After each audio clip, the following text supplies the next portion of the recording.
Thank you so much for that wonderful introduction.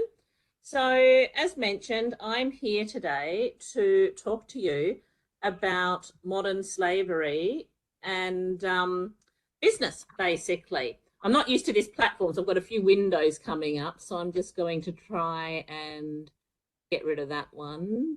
Collapse my view. Hang on. Yeah, okay, anyway, we'll see what happens. Okay. So, modern slavery and business. I am a modern slavery researcher. I've been involved in government consultations on modern slavery. I advise business. I've just been appointed to the federal government's Human Trafficking and Modern Slavery Research Network. And as was mentioned, I've also set up a South Australian Modern Slavery Network, which is a multi-stakeholder network which brings together business, academics, the unions, non-government organisations, business and interested individuals to try and combat this problem. So when I talk about modern slavery, most people don't know what it is. Let's be honest. I tell people I research modern slavery. The most typical response I will get is, but slavery was abolished. What are you talking about? So obviously, when we look at this idea of employment and work, fair and decent work is the objective in most countries around the world. But what you need to understand here is that exploitation continues, okay? And we see exploitation all around the world. The most extreme form of exploitation is known as modern slavery. Now, to the current time, there is no generally or globally accepted definition of what modern slavery actually incorporates, but it is generally viewed as a relatively recent term for an activity, and I'm talking from a business perspective. There are some elements which aren't related to business. There includes practices such as forced labour, bonded labour, and the worst forms of child labour. So it's often useful at this point to distinguish, what's happening? That wasn't meant to move on. To distinguish modern slavery from more traditional forms of slavery. So traditional slavery, and you've probably come across this if you've read about ancient cultures, if you've read about the transatlantic slave trade or seen movies, it actually involved ownership of one person by another person. And obviously, when you have the rights of ownership, you can buy someone, you can sell someone. And in fact, you could even use that human being as collateral against a loan, for example, at the bank. So human beings were put in accounting records as assets and revalued every year. Modern slavery is a little different. Traditional slavery has been abolished for a number of years now, about 100 years. But it's continued. But what we see now is modern slavery. And often this is not involved, it doesn't involve actual ownership. So we don't see ownership of one party by another, in many cases, not all. And it's more based on this notion of control. So it's where one party controls another and they basically exert rights equivalent to ownership without actually owning them by forcing them to work or engage in activities against their will for the purpose of exploitation and economic benefit. So some of the main forms of modern slavery is forced labour. That's from a business perspective, one we're really interested in. I've got the actual definition here from the International Labour Organization. They define this as all work or service which is extracted from any person under the threat of a penalty or for which the person has not offered him or herself voluntarily. So this could be where you're coerced to work through threat of violence, intimidation. Sometimes it's more subtle, such as manipulation of debts. Sometimes you will have someone who's forcing you to work remove your identification papers, your passport, for example. That traps you. Then you feel you can't leave, especially if you're in a country that is not your own. And then, of course, we have the threat of denunciation to immigration authorities, especially when we're talking about migrant workers. Debt bondage is another term you'll come across. That's where one person is forced to work for another person basically for nothing to pay off a debt. So they are tricked into working for very little or for no pay, with no control over the debt, and basically all the money they earn goes to pay off that debt. So they're effectively working in perpetuity for no money. That is another form of modern slavery. We also have domestic servitude, organ trafficking, so where people are trafficked for the illegal purpose of organ harvesting. Orphanage trafficking is an interesting one. It's a very big one. So that's where children are actually transferred, recruited, or sold into orphanages or other forms of institutional care for the purpose of exploitation. So to get Westerners, for example, to donate money to the orphanages. So that ties over with business activities as well. And one term you're probably all familiar with that starts to bring all this together is human trafficking. So human trafficking is the recruitment, transportation, transfer, harbouring, or receipt of people through force, through fraud, or for deception, and the whole aim is to exploit them for profit. So when we talk about modern slavery, this is what we're talking about. It's not always actual ownership, but it's this notion of control. Now, this is a diagram that came from a paper I published back in 2020, and I think it's important to understand that modern slavery exists on a continuum of working practices. At one end, we have legal and appropriate working conditions where all laws and all regulations are complied with, and that's obviously the objective of most countries. At the other end, we have modern slavery, but we also have a number of conditions in between this grey area, which is poor working conditions. Now, what is really important to realise, because I'm going to give you some figures on modern slavery in a minute, modern slavery, it does not necessarily encompass all forms of poor working conditions. If we were to include unsafe work, poor pay, poor entitlements, things like that into modern slavery, the number of victims worldwide would go up exponentially. So, but it's important you understand that not all forms of bad working conditions will be classified as modern slavery. And that is what this continuum in this diagram is designed to show. So I thought it would be interesting here to do a bit of a historical comparison.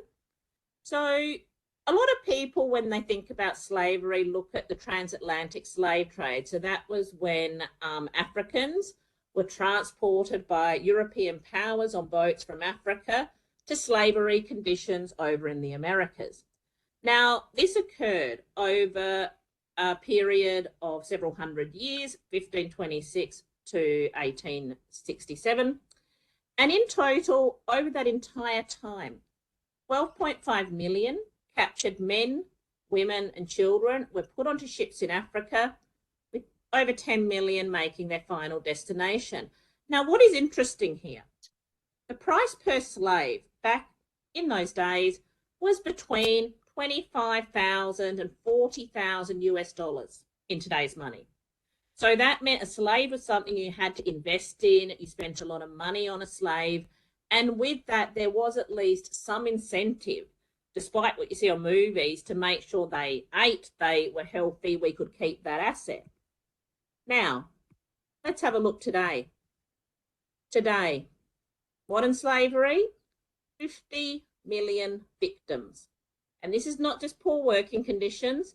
This is where rights equivalent to ownership are exerted by one person over another for the purpose of economic exploitation.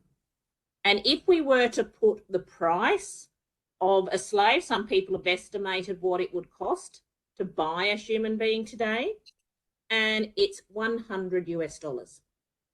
This means that the industry has grown exponentially.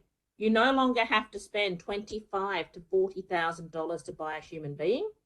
Effectively, human beings have come down to the point where they're essentially I hate to say it, but people see them, these slave masters see them as something they can almost throw away. They're valueless. But as a result of the decrease, obviously this is a problem that has grown exponentially. So I have a question for you all just to think about here. Would you buy a human being? What do you think? Yes, no? I'm hoping you'll probably say no. Okay. But it's an interesting, yes, I can see some up the time there, no. Okay. Well, I'm going to ask you another question now. Do you own one of these? Who owns one of these? I've got one. Yeah. Yeah. What about one of these? I'm talking on one at the moment. So, you know, I'm not saying I'm immune here. And I'm assuming that you all own some of these. Maybe not this exact fashion, but you all are wearing clothes. Well, I hate to tell you all something. You are, same as I am, inadvertently supporting slavery. Okay? Because slavery exists and affects every country and is thought to exist in every industry. So I've got my phone here. Every phone you buy has modern slavery embedded within it. And that's what you have to start to realize. Slavery is not just something that occurs in another country. It can be through mining, the resources that go into this phone. It can be through putting the phone together in a factory. It could be the cotton that is grown for your clothes. But slavery is all around us, and pretty much most of the goods we use every day are tainted in some way through their supply chains. So it's very sobering. And if any of you are interested, there are a number of calculators online. You can calculate your slavery footprint. How many slaves work for you? You can go through and you can say what sort of house you live in, if you own, if you rent, what sort of car you have, if any, approximately how many clothes, what sort of gadgets you have, and it will tell you how many slaves work for you. It's quite sobering. So now, how big is this problem? As I said, it is often scary to realize, but we currently, based on the most current estimates, there are 50 million people currently in slavery conditions worldwide. So they may not be owned by someone, but effectively rights equivalent to ownership are being exerted over them. These are people who are trapped in working conditions they cannot leave, and they generally get paid no money. 26 million of these people are currently in forced labour. Most of these are in corporate supply chains. Now, modern slavery is also a gendered issue. If we look at the broader term, it does include the sex trade as well. But 71% of all victims are female. It's very important we understand this in the context of Australia and the Asia Pacific. The majority of victims are located in the Asia Pacific region, and 10 million of them are children. 10 million children being held in slavery conditions. That's pretty disgusting. I mean, that horrifies me every time I read it, and I hope it horrifies you as well. So if we look at what does this mean? This means that $354 billion of goods at risk of modern slavery are being imported just into G20 countries every year. And as I said, slavery is believed to exist in every country, and the problem is endemic. Basically, it is a problem that we consider to be hidden in plain sight. It's often all around us, it's in the products that we use, and because of that, most people are ignorant to what is going on in relation to the development of these products, etc., but it exists everywhere. And just to make you realise that it's not just something that happens in developing countries, we have had examples in Australia, in Queensland, where backpackers who came here to work, they went to extend their visa, were kept in animal cages in northern Queensland. They were kept in cages. They were only brought out to work. Their mobile phones, their identification was taken away from them. And they were only brought out to work and then put back in the cage when they were not working. That's Australia. It happens here. It happens in the United States. It happens in the UK. It happens in Europe. It's more prevalent in developing countries, but it is something that is happening everywhere. So what are people, governments and that doing about this? What we're seeing is a lot of governments around the world starting to recognise this is a problem that doesn't just impact one country. It's transnational. It is an international problem. And today, businesses are multinational. They have supply chains around the world. They have subsidiaries around the world. And what this means is that they often have a lot of power to be able to change things in countries that our governments cannot directly impact. So a lot of governments are starting to realise, well, business is a large part of the problem of modern slavery. So you know what? They need to be a part of the solution as well.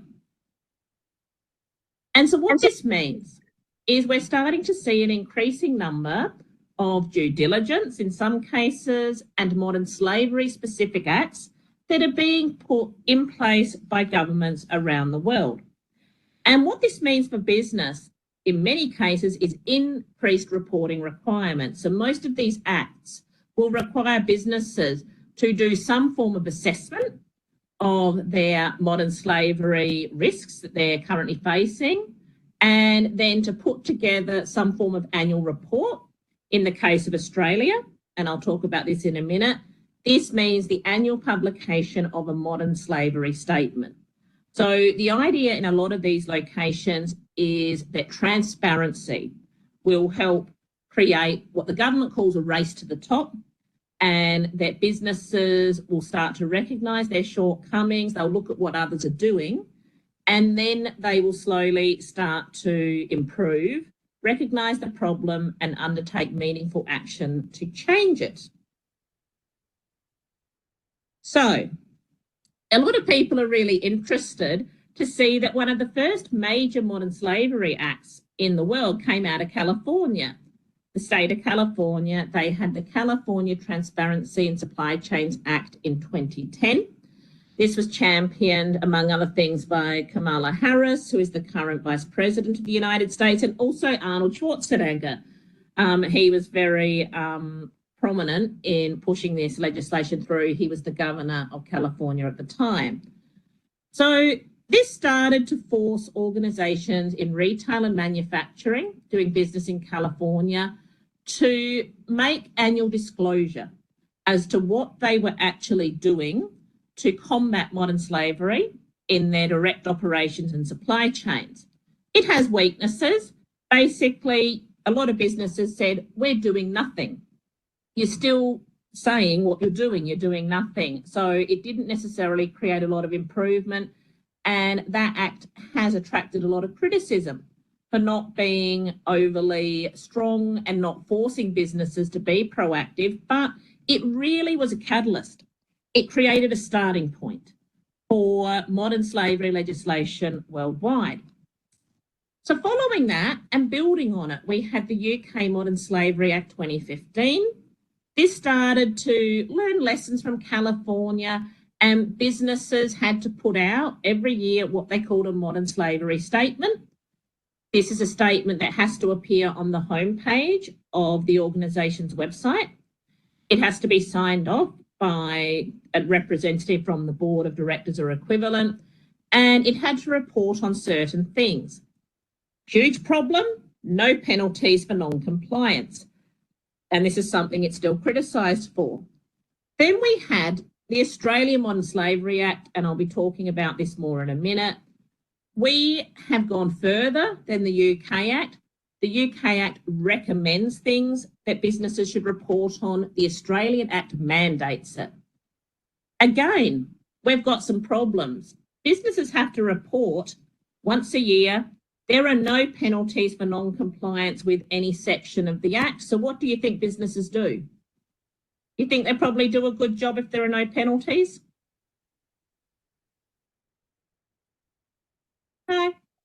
No, exactly. Thank you. They don't. So we have seen this being problematic, but it's not necessarily a completely negative thing because the Modern Slavery Act has started a conversation. You see a lot more people talking about modern slavery, but I'll discuss that more in a minute. We also have some legislation out of Europe, the German Supply Chain Due Diligence Directive, slightly different approach. So instead of just requiring transparency and a statement on what you are doing, what we see out of Europe, and we've also got an EU Corporate Sustainability Due Diligence Directive that looks set to pass the European Parliament later this year, they're saying you have to go beyond just reporting, you actually have to do something.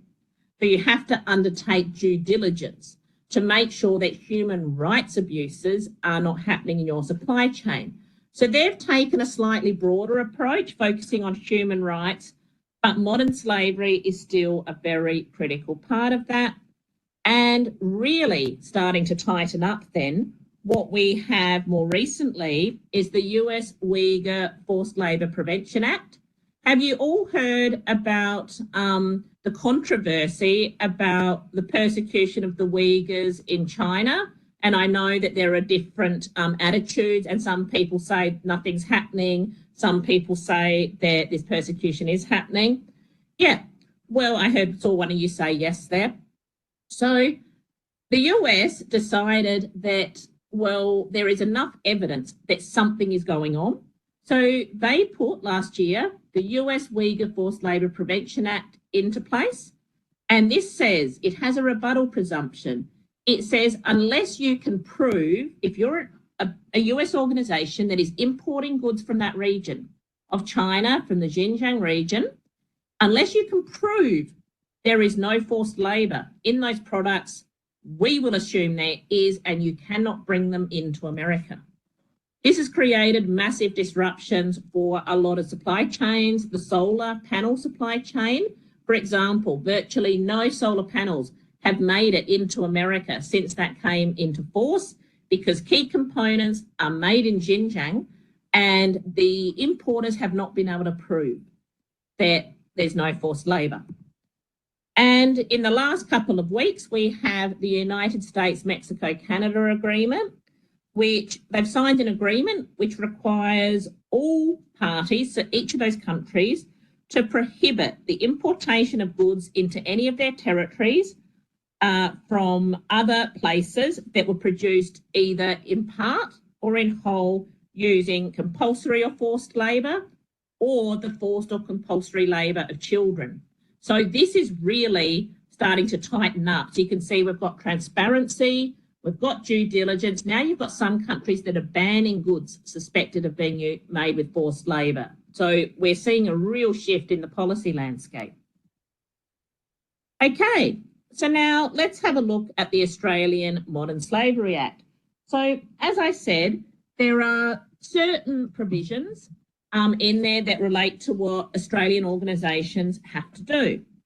Now, so as you can see here, basically the Australian Modern Slavery Act requires an annual modern slavery statement to be published by all commercial, public sector and not-for-profit entities that have an annual consolidated revenue of at least 100 million. Interestingly, when this act was proposed, the public sector was completely exempt from it. And people got really cranky with that and they said, hang on, if business is having to do this, why shouldn't the government? The government buys a lot of goods. The government procures lots of services. They should also be responsible and set an example. So if we have a look at the Act, we can see that there are certain requirements for this statement.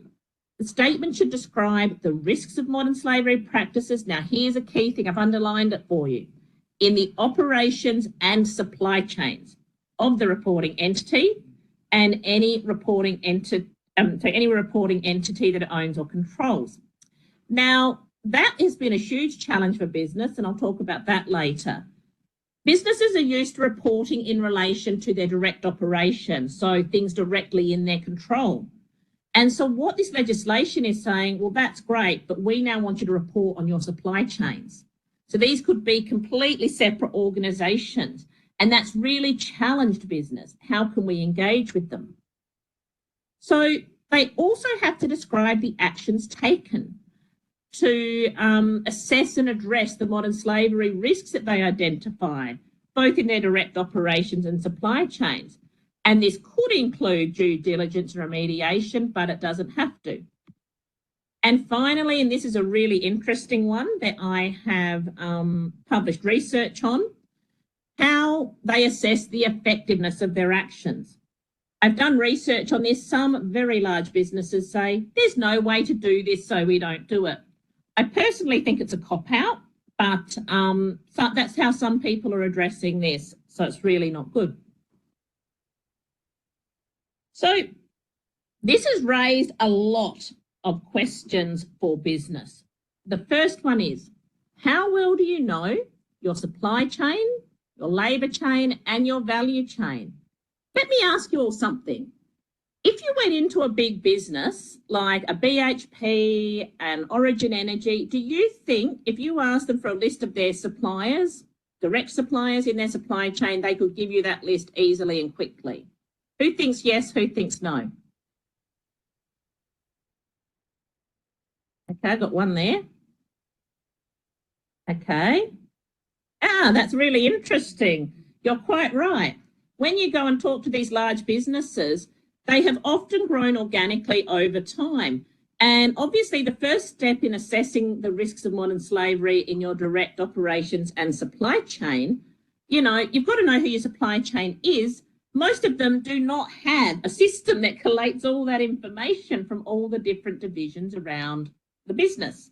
So a lot of them do not know actually their supply chains very well. They certainly don't know the labour chains, because supply chain is products. So all the different goods that go into making an end product, the labour chain represents all the different forms of labour that go into it. So it's often a lot longer. And then value chain, obviously, where we obtain value from. Another question for business when this legislation came in was, well, how do you assess modern slavery risk? What do we do? So different people have different suggestions. Product risk. If you're importing materials, some materials will be much higher risk of forced labour and modern slavery, for example, than others. Cotton is a big one we see around the world. Certain mined products, I assume you've all heard of conflict minerals. So that's one there. Country risk. If you're importing from a Western country, as I said, modern slavery is everywhere, but the risk tends to be a lot lower. But there are certain countries, especially in regions where there are conflicts happening, that are going to be much higher risk for your business. And there are different calculators online that can help you assess that. Suppliers, if a supplier has been found guilty of modern slavery offences in the past, chances are they might be guilty of offences in the future. Financial risk, some people evaluate risk based on the amount of financial commitment that you have in relation to that supplier as well. If you've got one major supplier and that's your main supplier and you can't get another one easily, obviously you're going to want to make sure that that supplier is doing the right thing. Investments and financial resourcing. It hasn't received as much attention, but if you look at the banking sector, for example, who do they lend money to? Where do they borrow money from? Where do they invest their money? Should they have an obligation to make sure all those investments and the organisations they lend to and borrow from are modern slavery free? Answer is yes, they should. So it becomes very complicated for them. Another thing here is, well, what does best practice modern slavery management look like? We actually don't know. There is a lack of research in that area. And another interesting one, who should be responsible for our business's modern slavery risk management strategy and approach? Which department, let me just ask you, which department do you think should be responsible for modern slavery risk management strategy? for a business?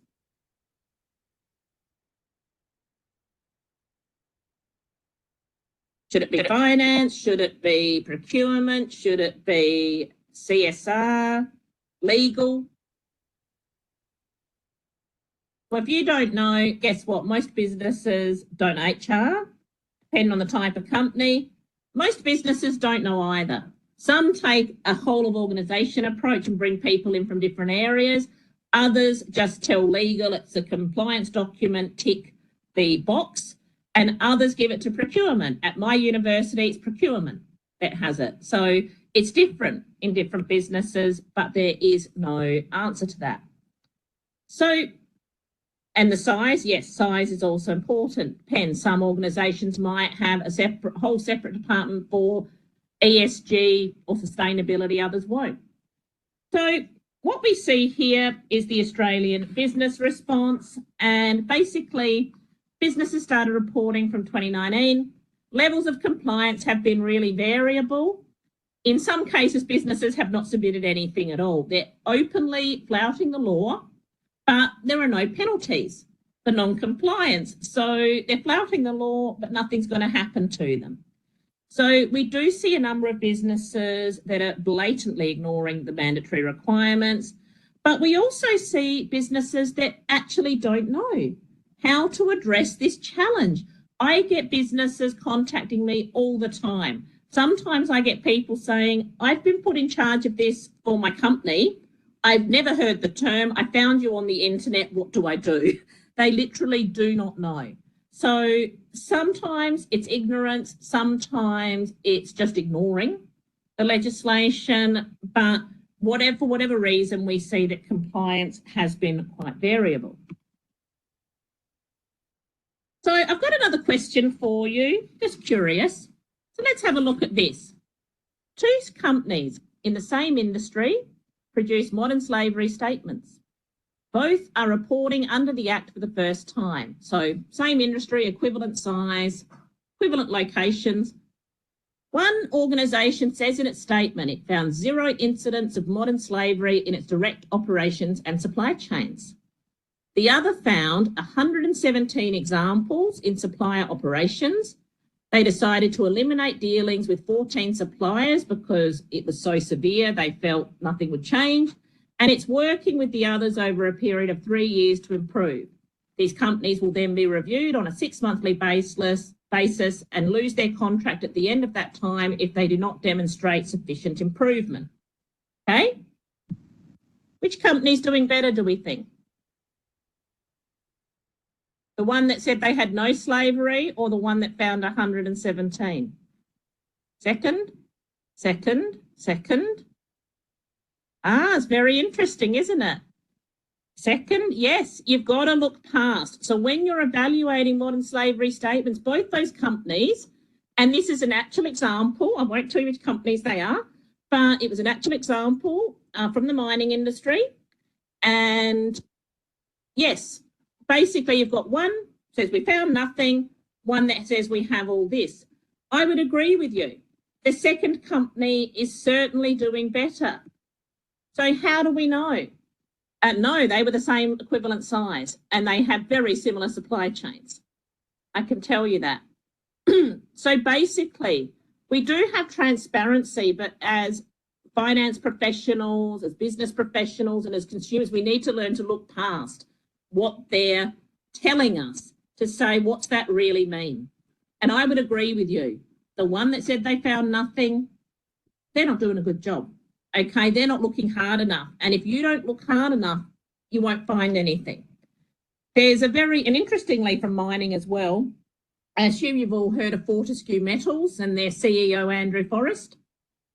He's a very big champion fighting modern slavery, and he said, if you look and find nothing, celebrate. But if you look and find something, celebrate more, because it's only when you identify modern slavery that you can do something about it. So what we have to bear in mind then when we look at some of this legislation, and as you as business professionals go out there, if you see modern slavery statements, in Australia we have adopted a transparency-based approach, But what we often only see is the tip of that iceberg. When we look at transparency, that's all we're really showing is what is in that report. But what about what's going on under the sea there? There's often a lot more going on. And that's why my own particular research focuses on management. It's the management side. I'm more interested in what's going on under the surface. The report is just a report. That's the end of the whole process. But it's what's going on under the ocean that really interests me. Okay, so just bear in mind when you look at any of these things. I agree, absolutely. Yes, there's no penalties. I'll get to that in a minute. So basically, when Australia put in place the Modern Slavery Act, it was agreed the Act would be reviewed every 3 years. The first review's just taken place, and the final report, I was told today, should be out in the next 3 weeks. So we're all really looking forward to what that's going to say. However, I was involved in some of the consultations on the Modern Slavery Act, and some of the suggestions I saw were lowering the reporting threshold, that we need to start 100 million's a lot, maybe we need to bring this down. Penalties for non-compliance, a lot of people are pushing that. And there were a lot of arguments as to why penalties were not brought in initially. But I think now, yes, the time has come to start tightening things up. Businesses have been given a wonderful window of opportunity to familiarise themselves with the Act, with the requirements of the Act. The time has come for penalties. Greater guidance for business. As I said, I have businesses reach out to me on an almost weekly basis asking for help. Some of them do want to do the right thing. Others just want it to go away and to just tick a box and have it done. But a lot of them are asking for more guidance. And this was really a problem when the Act came in. It was such a new thing for businesses. We didn't have examples of best practice. And so I think this is something that's developing over time. And another thing that people have said is they want more consideration given to the role of small and medium-sized enterprises, because they form a massive part of most corporate supply chains. And they might have their big customers, for example, requesting information from them on, well, what are you doing in relation to modern slavery? What are your risks? But there are not a lot of tools out there that really focus on SMEs. And I think there is an opportunity for education and training there. So that's something, these are the things that I think are going to come out of that review. So what are the challenges? I'm sure most of you can probably come up with lots of challenges here. I mean, there's probably, I could fill a whole presentation. I could fill multiple presentations with the challenges, but I've come up with a few here for you. A lot of businesses do not understand the problem. And quite often it will be handballed off to someone within the organisation. And what we really need is executive education. We need business professionals to, first of all, know modern slavery exists, accept that it is a problem, and accept they have a responsibility to do something about it. I asked you before, would you buy a human being? No?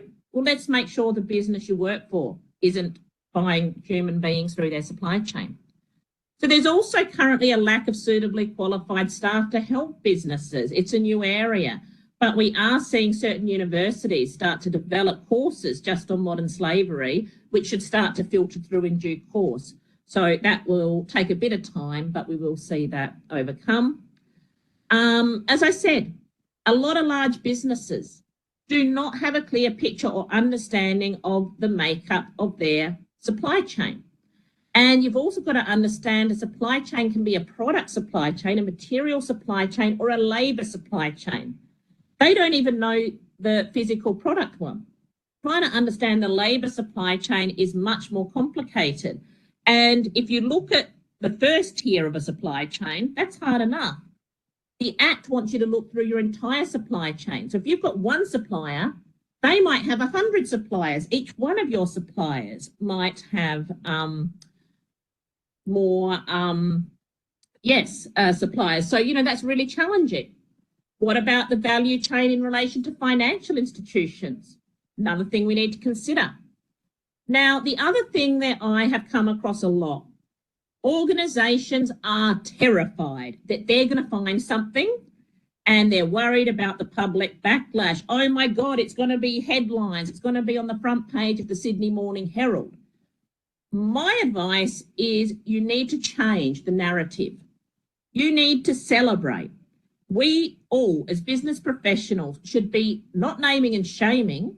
We should be naming and faming organisations that do well and organisations that put the victims at the front of their modern slavery response and own the problem and then work to fix it. So I think we can all collectively help organisations feel more comfortable in that space and try and help them say, no, this is a good thing.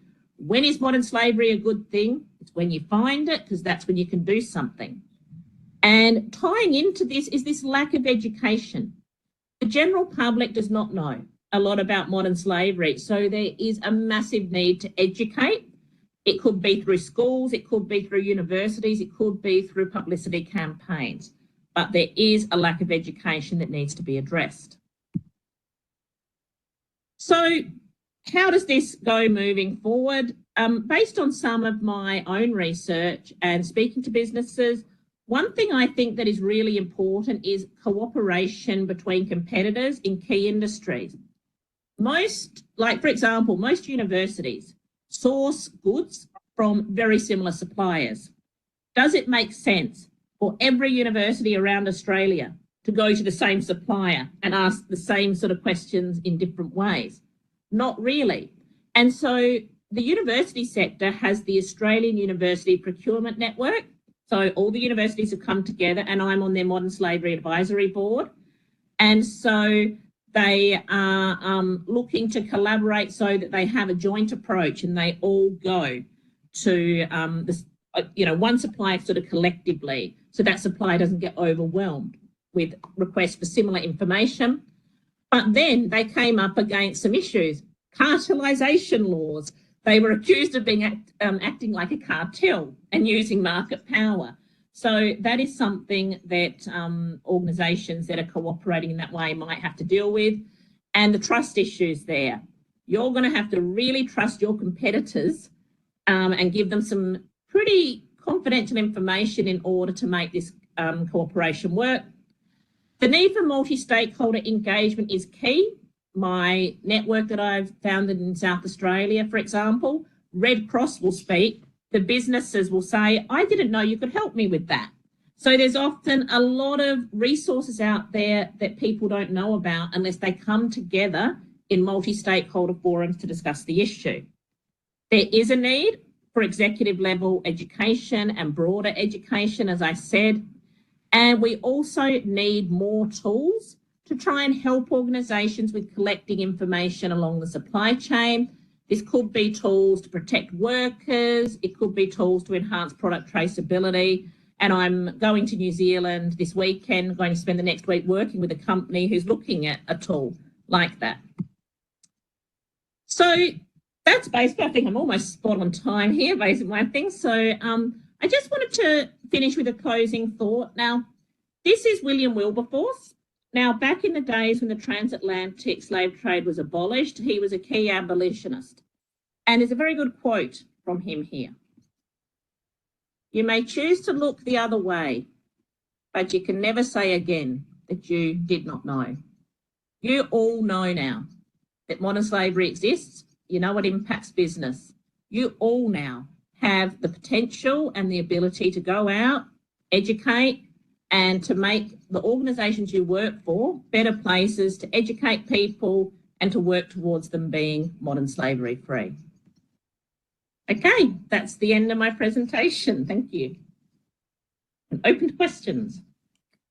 Okay, thank you so much, Catherine, for your wonderful presentation. Can we all clap for Catherine for these insights? I think they were really engaging and valuable, and at the same time inspirational to take some actions.